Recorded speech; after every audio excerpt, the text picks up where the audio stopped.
Reports to keep you informed. Grow spiritually with Tafsir and Hadith segments. Sabahul Muslim, the only way to start your day. 8 minutes past 7. Welcome back to Sabahul Muslim on Radio Islam International. They say we've got 8 billion people on earth now, right? I'm looking at what they call an infographic. Somebody just posted it on one of the WhatsApp groups. The writing is a bit small. I'm trying to see if I can if I can zoom in. Let me try on my phone. Perhaps I'll be able to get it a bit clearer and share some of the stats with you. India and China have the biggest blocks, right? 1.4 billion people in India and 1.4 billion people in China. Slightly more in China, 1.45 billion, and India 1.41 billion. So almost 3 billion out of the 8 billion people on planet Earth reside in India and China. Some of the bigger blocks, then you'll find Indonesia, 280 million. You look at Pakistan, 231 million. And you got to go right round and have a look. Nigeria, 218 million. South Africa doesn't even feature with our 50 or 60 million. The United States, 335 million people. Russia, 116. Or is it 146? And so 506 million people reside in North America, 439 in South America, 257 million in North Africa, 1.2 billion in Sub-Saharan Africa. Europe has got, Northern Europe 107 million, Eastern Europe 292, Southern Europe 152, and Western Europe 198. But Asia, that's where you've got it. East Asia 1.7 billion, South Asia 1.9 billion, Central Asia 77 million, Southeast Asia 684 million, and Middle East Asia 376 million. That's where the bulk of the world's population resides. So they say 8 billion people on planet Earth as of yesterday in terms of their projections. I heard an interesting quote as well. Someone said, and I think this hits the nail on the head, it's not the amount of people that are on planet Earth. The challenge is that the amount of resources that are being consumed by the super rich to the detriment of the poor. It's the super rich who are overindulging, using much more than their share, and that is compromising the poor. So all this nonsense about you've got to curb population and population control, you're just interfering with the natural system. Now you hear in some countries. Now they're trying to reverse it. They've realized that their labor force has been compromised significantly. People have become too accustomed to having just one kid or just two kids and that kind of thing. So, وَمَا مِن دَابَّةٍ فِي الْأَرْضِ إِلَّا عَلَى اللَّهِ رِزْقُهَا. Sustenance is the responsibility of Allah Tabaraka wa Ta'ala. We as man need to fix up our shortcomings and our indulgences and our excesses. Then things will work out better. Right. The other issue is that, we've been talking about sanitation, toilets for the last 2 days, because on Saturday it's World Toilet Day. And we spoke about how, the majority of, or not the majority, but many people in the world still don't have proper sanitation. There's still a lot of contamination between human waste and water, and that leads to all sorts of diseases and consequences, and 6,000 people die as a result of this every day, many of them children. Now, having discussed that, we're moving on to some of the Islamic perspectives pertaining to the use of the toilet. Some people will find the word toilet also a little bit, repugnant, and they would say, I'm going to the bathroom. Fine, you want to use better words, softer words, it's okay.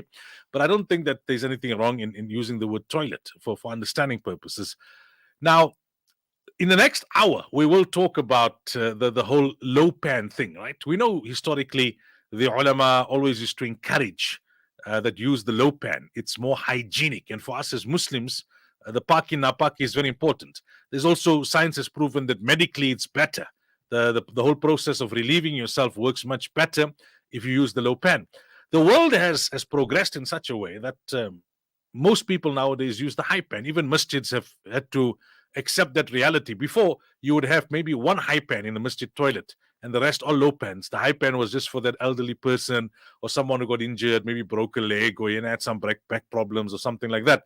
Now you've got to have a separate paraplegic toilet, which is understandable because of wheelchair, etc. And over and above that,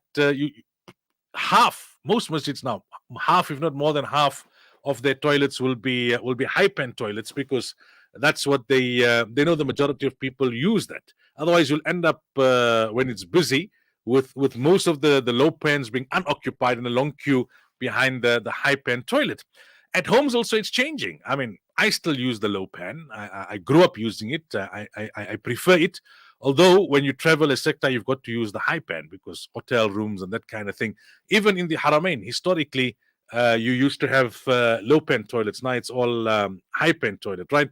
But our kids and the next generation, it's more high pan now than low pan.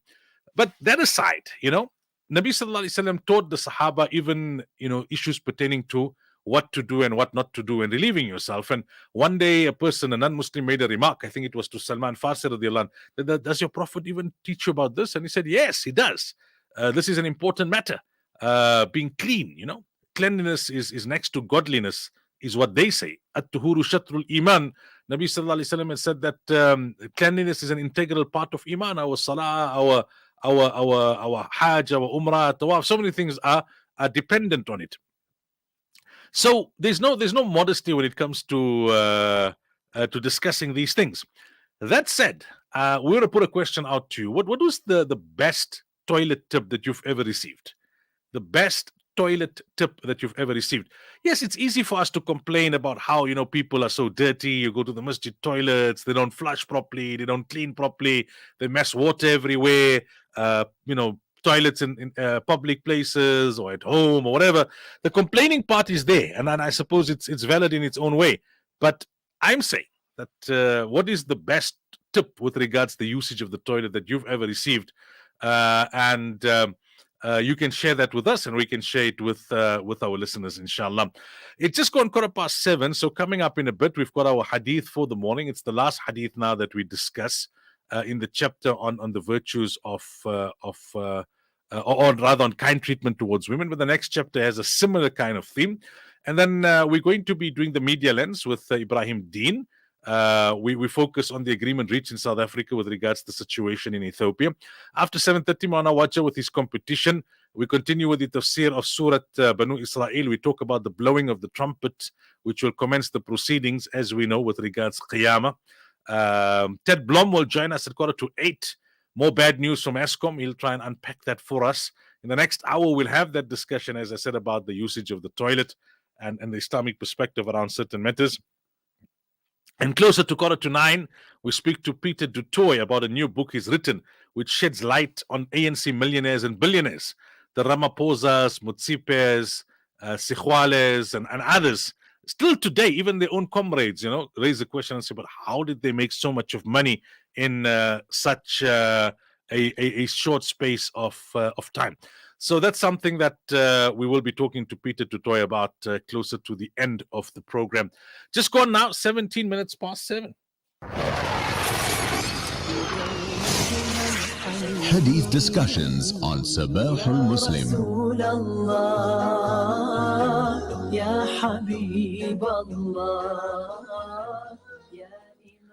عن عبد الله بن عمرو بن العاص رضي الله عنهما أن رسول الله صلى الله عليه وسلم قال: الدنيا متاع وخير متاعها المرأة الصالحة. رواه Muslim.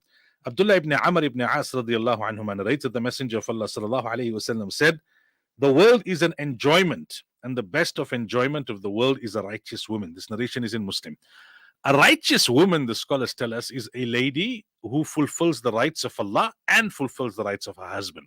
Not that she's only fulfilling the rights of Allah and then neglecting her husband, or fulfilling the rights of her husband and neglecting the rights of Allah. Imam Qurtubi has narrated other ahadith which then further explain this hadith. And there's another hadith which talks about a righteous woman being a woman that when her husband looks at her, he's pleased with her, and she is pleased with him. And when he commands, she obeys him. And when he is absent, she protects he protects his honor and his wealth, meaning she looks after the affairs of his home. So men are instructed to choose pious spouses. Piety before beauty. Beauty is important, but piety before beauty, because piety will help you in this world and it will help you in the after. There are so many pious women who have put their husbands and their entire families onto the path of piety, and thus, inshallah, putting them into a position of great advantage in the year after. So, from all what you can achieve in this dunya, the best is a pious and a righteous spouse. May Allah Tabaraka wa Ta'ala make us such. May Allah Tabaraka wa Ta'ala grant us such. After the break, Media Lens. This is Sabahul Muslim.